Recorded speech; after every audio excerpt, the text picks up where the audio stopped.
جب آپ کچھ بھی نہ کر سکیں تو اپنی دعاؤں میں اضافہ کر دیں، کیونکہ اللہ کے سوا کوئی آپ کو کچھ نہیں دے سکتا۔ سب سے ذلیل ترین انسان وہ ہے جسے حق اور سچ کا پتہ ہو اور وہ پھر بھی جھوٹ کے ساتھ کھڑا رہے۔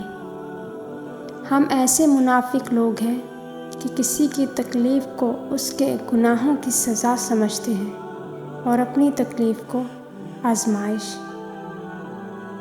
تمہاری نیت کی آزمائش اس وقت ہوتی ہے جب تم کسی ایسے انسان کی مدد کرتے ہو جس سے تمہیں کسی چیز کی لالچ نہ ہو۔ کسی لڑکے نے اپنے باپ سے سوال کیا، مرد کو کیسے پتہ چلے کہ وہ درست ہے یا غلط، کیونکہ کوئی بھی خود کو غلط نہیں سمجھتا؟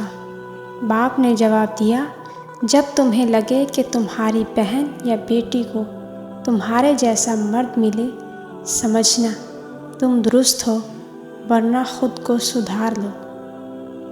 آپ صلی اللہ علیہ وسلم نے فرمایا، حضرت جبرائیل علیہ السلام نے فرمایا، ہم انسان کے سب اعمال کا وزن کریں گے مگر رونے کا نہیں، کیونکہ اللہ تعالیٰ ایک آنسو سے جہنم میں آگ کے کئی سمندر بجھا دیں گے۔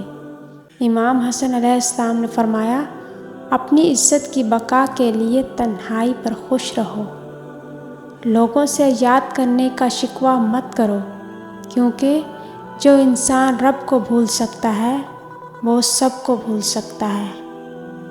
اگر تم لوگ موت کی رفتار کو دیکھ لیتے تو امیدوں سے تم نفرت کرتے اور کبھی ان کو پورا کرنے میں مصروف نہ ہوتے۔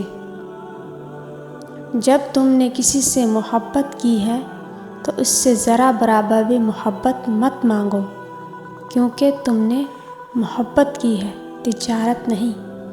حضرت علی رضی اللہ تعالیٰ عنہ نے فرمایا، جب تمہیں لگے کہ تمہارا کوئی نہیں تو تم آسمان کی طرف دیکھو، وہاں وہ ہے جو ہمیشہ سے تمہارا تھا اور ہمیشہ تمہارا رہے گا۔